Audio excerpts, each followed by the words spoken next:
Bismillahirrahmanirrahim. Welcome everyone. Welcome to lecture 10 of this course, Grammatical Rules and Systems. In this lecture, we will take a different point of view of what we discussed previously. We discussed phrases so far, so here we will take a look at all phrases and how they form basic types of clause structure. So we will look at simple clauses, at simple sentences which are formed of one clause, and we will see the basic structure of these clauses. So we have 5 basic structures for one clause sentences in English. These are like skeletons for the human body. Okay, so they are the bases, and then we can add other elements to them. So these elements are necessary. Okay, so we have a choice of 5 basic clause structure types. So these are ways to form the clause, and they are basic and they are necessary. Okay, the elements in these clauses or in these types are necessary. We can also expand these clauses. So we have necessary elements and we have optional elements. And if you remember, we said some of the optional elements include adjuncts and modifiers. And some of the necessary elements, for example, include the subject, include the verb, include the complement. So, and we have 2 kinds of elements, those that are necessary and those that are optional. So, after we have the basic structure, after we have the basic clause structure, and we can add to it, we can add more modifiers like adjuncts and modifiers to make it a bit elaborate, to expand on it, and we will see some examples of this later on in this lecture. Each of these 5 types, we will show you the 5 types in a bit, but each of them follow this basic pattern. Okay, so they follow subject as an MP and then a predicate which is a VP. Okay, so a noun phrase which functions as the subject, and then a verb phrase which functions as a predicate. The verb phrase, if you remember, I mentioned this briefly, can include a verbal group, and it can include other elements. So in the VP we can have complements, we can have objects. Okay, so not only verbs in the VP, there are other elements. We will look at them in a bit. In each of these types, the subject will come first. So normally it comes first. There are certain exceptions. We will look at one exception at the end of the lecture. So the subject normally comes first and then followed by a verb phrase. As we saw the basic pattern above, first the subject and then the predicate. Okay? Only the composition of the verb phrase changes in each type. So the subject stays the same. We don't change it. What changes in these basic types is the composition of the verb phrase. So the verb phrase may contain the following elements. So these are elements that we can combine together to change the VP, to change the verb phrase in these basic types of clause structure. So these elements, or constituents if you will, are, number 1, intransitive verbs, and we abbreviate those as VI. If you remember, we said intransitive verbs don't take an object. 2 transitive verbs, these are abbreviated as VT. Okay, so V and then a small I, this means intransitive, and then V with a small t, it means transitive verb. And this includes both types of transitive verbs, monotransitive and ditransitive, that we discussed previously. As I said, this lecture will be something like a review of some of the points we discussed previously. Number 3, be, verb to be, which is, am, are, was, were, and of course been in the past participle, but we need finite verb. Of course, been, past participle is not finite. So the finite forms of be, is, am, are, was, or were, and another copula. As we said, copulas are linking verbs. They link the subject with something after the copula. Okay, so he is here, he is here, he, this is the subject, and then we have is, the verb to be, and then here is an adverb. Is links the subject with the adverb. Okay, we call this copula. So the verb to be in its finite forms, if it is preceded by have, we can have it in non-finite form, like been. Okay, we can use it as been. Number 4, we have the complement. This is also another element that we can add to the VP, and it is abbreviated as C. Okay, so if you look at this and see the symbol C or the abbreviation C, that means we are talking about complements. These include noun phrases. We will abbreviate them as MP, as we saw earlier. MP means noun phrase. This is one of the complements. Complements, as we said, are things that are necessary for the completion of meaning. Again, we mentioned this in previous lecture. Elements that must be in the sentence to complete the meaning. Those include noun phrases. They include adjective phrases. So adjective phrases can be complements, and adverbials, they can be complements, if you remember from our discussion of each phrase type. Then we have the element of the direct object and the indirect object. These are two elements. Direct object, we can abbreviate it as DO, and indirect object, we abbreviate it as IO. So D small and then capital O, DO, this is an abbreviation of the direct object, and IO, I, small I, and then capital O, I, indirect, and then O, object. Okay, so these are the elements that we can use to form different types of clause structure in these 5 types. Okay, now it's time to look at these 5 types in detail. So the following table that we will see now shows the 5 basic types of clause structure in English. So in the first column we have the type, then we have the structure of VP. As we said, it can change. We have different elements that we can add to the VP. We listed them previously now. So previously we listed these parts that we can add, or these elements that we can add to the VP, and we will see them in this column. And then we'll see an example of each of these types. So in number 1, this is type 1. Okay, so type 1 of clause structure.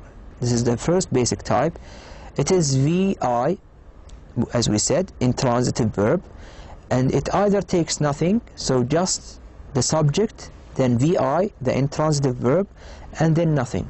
Okay, and in each of these types the subject comes first, as I mentioned before.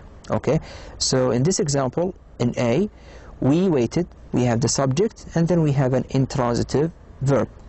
Okay, in B, this is type 1B.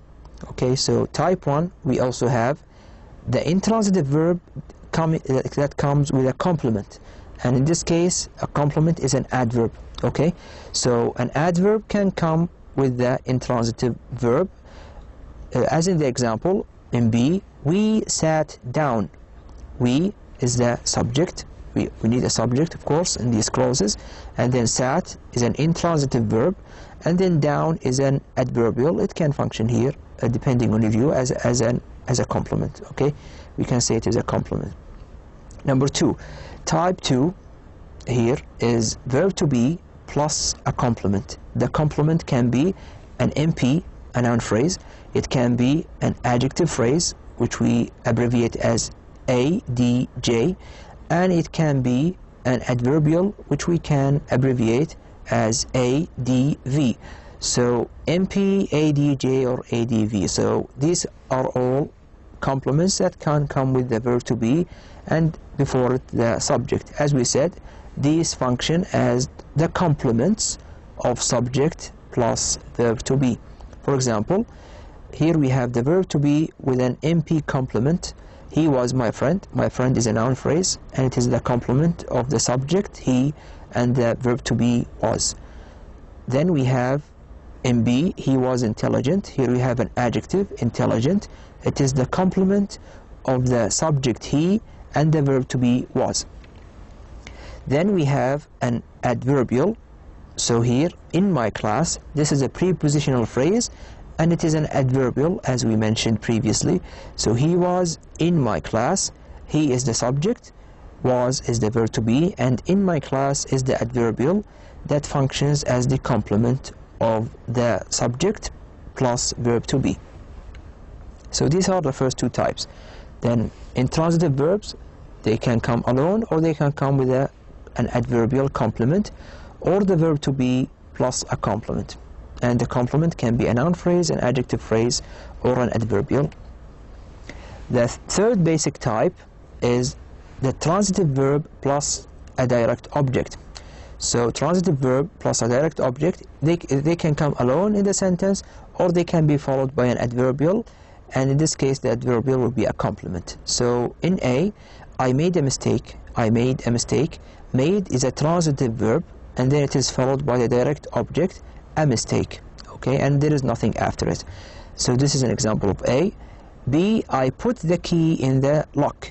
I is the subject, put is a transitive verb, and then the key is a direct object. So put needs an object, and in this case it is the key, but also the key needs more for the meaning. Okay, so put, where did I put the key? Okay, you might ask, okay, I put the key where? And the answer is in the lock. So I put the key in the lock. In the lock here is a complement. It is of course an adverbial. So transitive verb plus direct object. You might be familiar with all of these because we discussed these previously, but now we are trying to organize them in a different way, as a form of review and as a form of showing you how we can look at these in another way. So the third type is the transitive verb plus a direct object. It can be followed with an adverbial complement.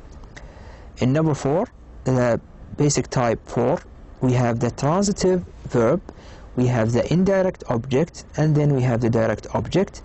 We also have options to change or rephrase or restate this type using to and using for. You will notice that we put them between brackets. That means there are just other ways, okay, other ways of doing this. So we don't need to use to, and we don't need to use for. For example, in A, I gave him an answer. I, the subject, we need a subject as we said, and then it is followed by the verb gave, which is a transitive verb. It is ditransitive. It needs two objects. It needs an indirect object and a direct object. So I gave him, this is the indirect object, and an answer, this is the direct object. We can restate this. We can say I gave an answer to him. We can start with the direct object and then follow it with the indirect object using to. So I gave an answer to him, or as it is here, I gave him an answer. So to is an option, the way to change the sentence. Then we have he made me a suit. So in this example, he is the subject, made is a transitive verb, it is ditransitive, we need two objects. Me is indirect, and then a suit is direct, it is a direct object. We can change this sentence and rephrase it as he made a suit for me. Notice we need to use for, not to. So sometimes to is possible, sometimes for is possible, sometimes both are not possible. So it is not always possible to use to or for to make the direct objects come first. So he made a suit for me, or he made me a suit. Me is an indirect object and a suit is a direct object. So this is type 4. So type 3, we can call it monotransitive verbs. So they take one object, and we can include a complement as an adverbial with them. In type 4, we have ditransitive verbs. They take two objects, indirect and direct. Number 5, we also come back to monotransitive verbs, only one object, but those must have a complement. Okay, so those must have a complement in the form of a noun phrase, MP, or an adjective phrase. So in A, I found him a bore. A bore is a noun phrase, MP. We have I, subject, found, the verb, him, the direct object of the verb found, and then a bore is a complement. We can't say I found him because the meaning will change. You remember we discussed this a lot previously. So when we say I found him, that means he was lost, and then I found him, looked for him and found him. But this means I believe, I think that he is a bore. Okay? We can also use adjective phrases in this type. So we can say, I found him boring. Boring here is an adjective.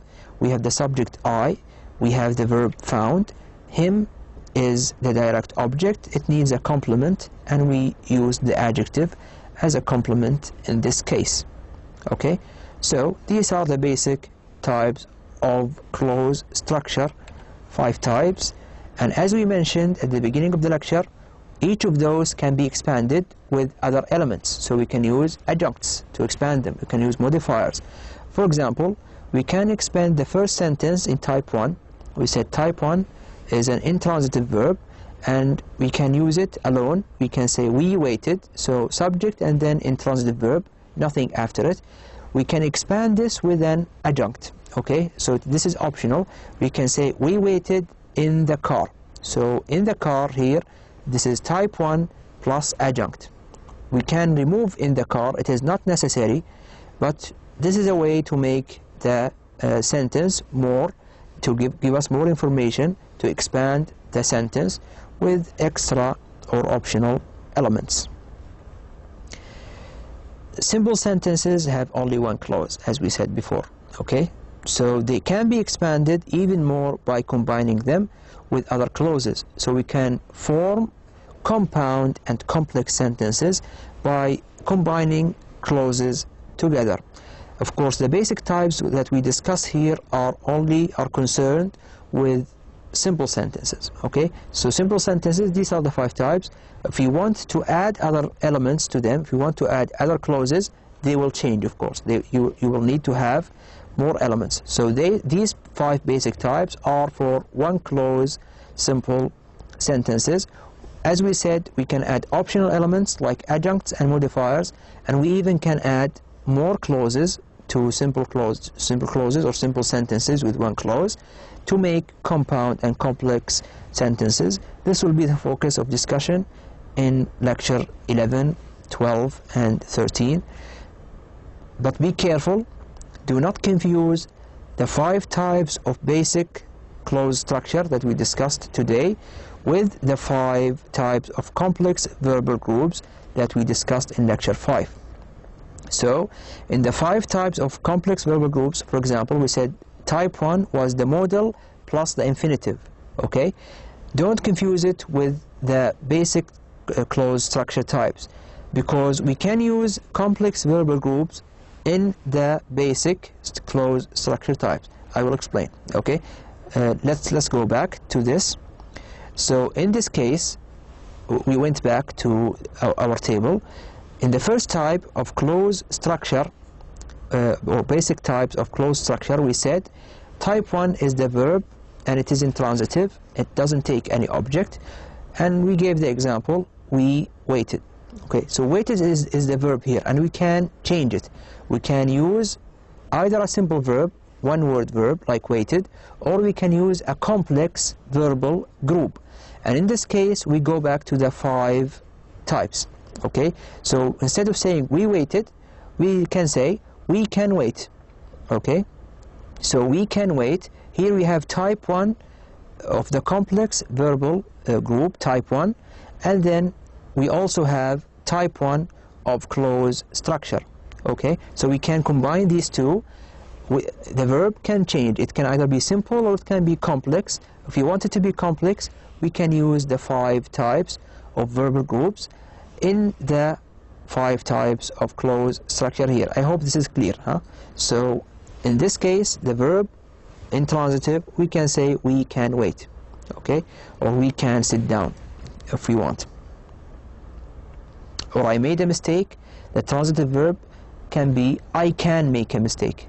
This is type 1 of the complex verbal groups. Okay, so we can either have a simple verb or a complex verbal group using the 5 types we discussed previously in lecture 5. So go back to lecture 5, compare the two, and hopefully you will understand the difference. Please don't confuse them, because we have type 1, type 2, type 3. You might find them a bit confusing, but comparing them you'll find that there is nothing to be confused about them. Okay, producing good grammar is often a question of fitting a verb into the basic type or types appropriate to it. So if you want to make grammatical sentences that native speakers hear and say, okay, this is good grammar, this is a question of taking a verb and putting it in the type that it is appropriate for it. Okay, the type that is appropriate for the verb. So some verbs can fit into type 1, for example. Some verbs can fit into type 2, 3, and so on. Some verbs may even fit into more than one type. They can fit into type 3 and 4, and as we will see in this example. So the verb tell, it can fit in basic type 3, as seen in the example below, and it can also fit into type 4.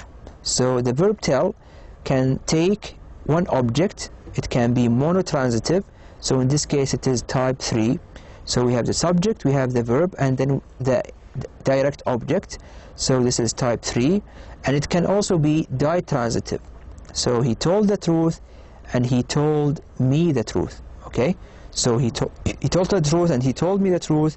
He told the truth is type 3, and he told me the truth is type 4, which is a ditransitive verb that takes an indirect object and a direct object. Okay, so told can fit into basic type 3 and basic type 4. On the other hand, we have other verbs that can only fit, for example, in basic type 3. So they can't fit into basic type 4, like tell. So explain, in this case, this is an example of a verb that can only fit in basic type 3. So it can only be monotransitive. It cannot be ditransitive. So for example, he explained the answer. Explained, this is the verb. It is transitive, but only takes one object, so monotransitive. The answer, of course, is the direct object. So this is type 3, as we saw in the table above. Look at the second example here. This is wrong. This is incorrect. Okay, he explained me the answer. This is not correct, because explain cannot take two objects. We can't use me as an indirect object with explain. So type 4 is not possible with the verb explain and other verbs. So you need to understand that to produce grammatical sentences, to use good grammar, you need to be careful what verb you choose with each type. So some verbs can be used with type 1, some verbs can be used with type 3, 4, some verbs can be only used with one type, type 3 for example, and so on. Let's look at the exercise. Which of the underlined element is not a necessary element of the following clause? And be careful, something like this might come in the exam. I want you to notice the type of the question, okay, because if you go to the exam without looking at we do here, you might not know how to answer. So be careful about this type of question. I might give you a sentence and I underline certain words or phrases in the sentence, and then I put a number under each one. And I ask you for something. For example, in this case, tell me the element which is not. Look, not is underlined. It is in capital letters, just to pay attention. So not necessary. Element that are not necessary, optional. Elements that we can remove, we can take away. Like adjuncts. When we said adjuncts are optional, so we can take away. So if you see one of the underlined words or phrases or the elements that is an adjunct or a modifier, you can just choose A if it is the first underlined one, or you choose B if it is the second one, or you can choose C if it is the third one. If all elements are necessary, so if it is not 1, it is not 2, it is not 3, you just choose D. Let's look at the example. Be careful. See how I solve this question. Number 1, he was in my home yesterday. Here we have an underline under was. Okay, so was has a line under it, and I have another line under in my house. So in my house has another line, and yesterday I have a third line under yesterday. Was, I put 1 under was, and in my home I put 2 under in my home, and I put 3 under yesterday. So is 1 not necessary? If it is not necessary, you choose A. Is 2 not necessary? If it is not necessary, you choose B. Is 3 not necessary? If it is not necessary, you choose C. Okay, so let's look at number 1. He was in my house. Can we take away was? No, we can't. Okay, so we need was. We can't say he in my house yesterday. So was is necessary, so we keep it. Then the answer is not A.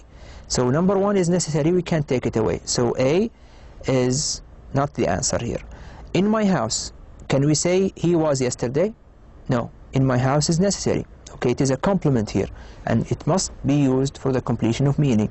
So in my home, number 2 here is necessary, so the choice is not B. Okay, B is not correct in this case. Yesterday, can we take away yesterday? Can we say he was in my home and then we end the sentence? Yes, we can. So yesterday is an adverbial and it is optional. It is an optional element. So in this case, in number 1, the answer will be C. The third one, the third word that is underlined, or the third phrase that is underlined, is the one that we can take away. It is not necessary. So in number 1, the answer is C. Number 3, the one underlined and has a number 3 under it, which is yesterday in this sentence, is not necessary. Look at number 2. Maha is a good student. Maha here, we have a line under Maha, and we have 1. And then is, we have a line under is, and we have 2. And then a good student, we have a line under a good student, and we have 3. And I even put spaces between them to make them clear. So Maha is the first element, is the second element, and a good student is the third element. Now, is any of those elements not necessary? So can we take away Maha? Can we say is a good student? That's it? No, we can't. So this is not a complete sentence. So Maha is necessary. Remember, we only need the elements that are not necessary. If they are all necessary, we choose D. Okay, let's look at the second element, is. Can we take away is? Can we say Maha a good student? No, in English we can't say that. This is ungrammatical. So is necessary. So then 2 is necessary, so we keep it. A good student, can we take away a good student, all of it? Can we say Maha is and end the sentence? No, it is a complement. We need it. So we keep number 3. So number 1 is necessary, number 2 is necessary, and number 3 is necessary. What do we do here? We choose D. Because all elements, every element here is necessary. So all elements are necessary. So the correct choice for number 2 is D. Number 3, the angry man waited impatiently. We have a line under angry, and we put 1 under it. We have a line under man, and then we put 2 under it. I'm sorry if it is a bit to the left, but you know, it is understood. So we have 3 lines, and then 1, 2, 3, 1 for each line. And then we have waited, we have a line under waited, and it is number 3. So number 1 is angry, number 2 is man, and number 3 is waited. Can we take away number 1 or number 2 or number 3? Yes, we can take away which one? Number 1. Okay, we can take away angry. We can say the man waited, and the sentence will be complete. The man waited. So angry here just gives us more information about man. It is, as we said, what? A modifier. A modifier. So the man, or the angry man is a noun phrase. Angry is just a modifier. It is an adjective. It modifies man. So we can just take it away with no problem. So we can say the man waited, okay, but we can say the angry waited. That is not correct. And we can say the angry man impatiently. That is not correct. So number 2 is necessary, number 3 is necessary, but number 1 is not necessary. So the choice will be what? Will be A, okay, because A is 1. So A here is the correct answer, because the first element number 1, angry, is not necessary. I hope this type of question is clear for you. The next exercise, I want you to identify the basic clause structure type for each of the following simple sentences. So here we have 4 types of the 5 types we discussed. A, if it is verb to be plus complement, choose A. If it is VT, as we said, transitive verb, plus a direct object, in this case it will be monotransitive. So if it is monotransitive, you choose B. If it is ditransitive, VT transitive verb plus io, indirect object, plus do, direct object, you choose C. So ditransitive verbs, C. If it is a monotransitive with a complement, so if it is VT, verb transitive, and DO, direct object, and then C, complement, you choose D. Number 1, Faisal wrote a book. Okay, what is the structure type of this sentence? Faisal is the subject, wrote is the verb, and a book is a direct object. So subject, and then a transitive verb, and then an object. So it is monotransitive. The correct choice is B. Number 1, the correct choice is B. And number 2, he is a good writer. He is a good writer. Here we have the subject he, the verb to be is, and then the complement, a good writer. A good writer here is the complement. So the type here is verb to be plus complement. So in number 2, the choice is A. In number 3, he gave me the book. He gave me the book. He is a subject, gave is a verb, and then we have 2 objects. Me is indirect, the book is direct. So direct, indirect object with a transitive verb, the correct choice is C.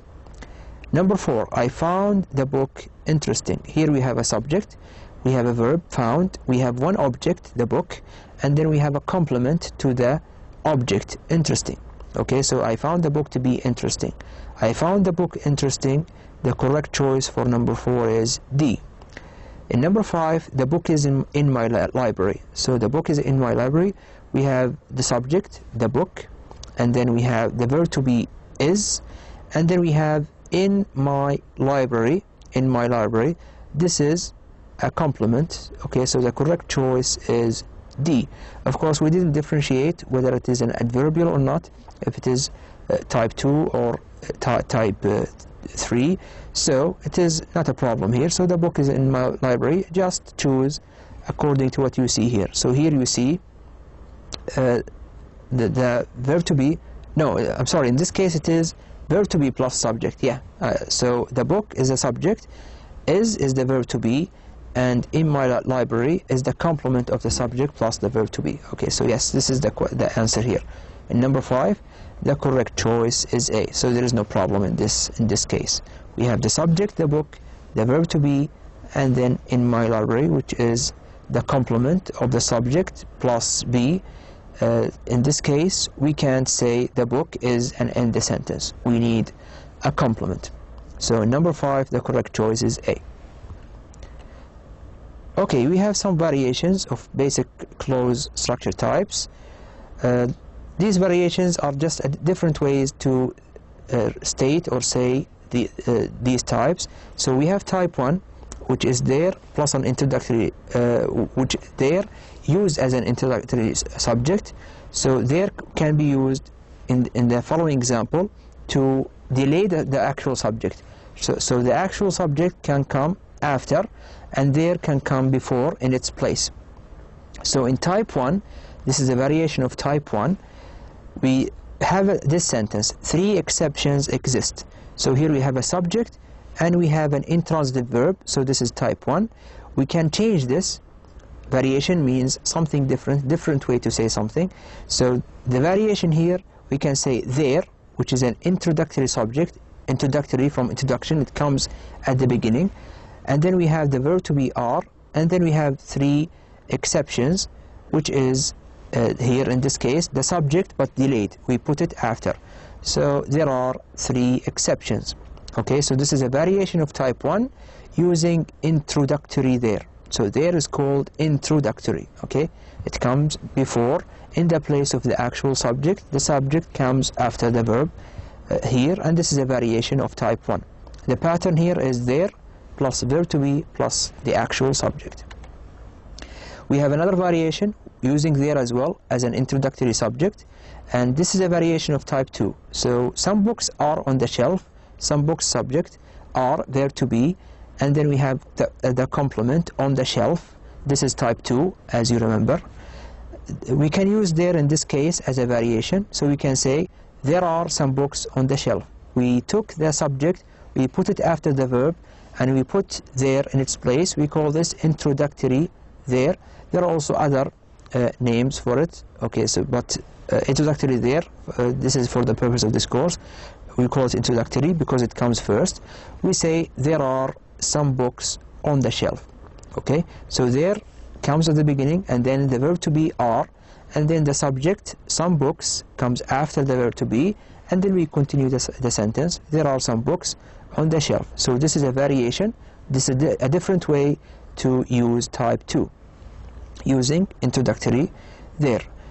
In type 2C, we can reverse the adverb and put it before the verb and put the subject at the end.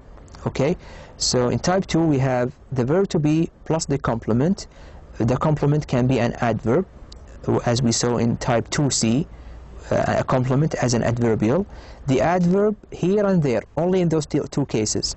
So if we have here and we have there, we can put them in the place of the subject, and we put the subject after the verb. Look at the example. Muhammad is here. This is type 2C. No changes here. So Muhammad, subject, and then verb to be, and then the adverbial here. This is exactly the way we said type 2C works. But we can change it. This is a variation. We can put here in the beginning as in the place of the subject, and the subject can be delayed. So we can say, here is Muhammad. So here comes in the place of the subject is delayed, so it is reversed. We change the position. So this is a variation of type 2C. There are of course other variations, but we will not discuss them here. Those three variations are enough. So I hope that was useful for you. We restated some previous information that we discussed in previous lectures, and we organized them in a different way. Hopefully that will make you understand the material we presented earlier better. In the next lecture we will start with the compound clauses, and after that with the complex clauses, and then we will have a review at the end, some example exercises and sentences that will come in the exam. All this inshallah will be in the coming lectures, the last 4 lectures. Thank you for listening, and I will see you next time.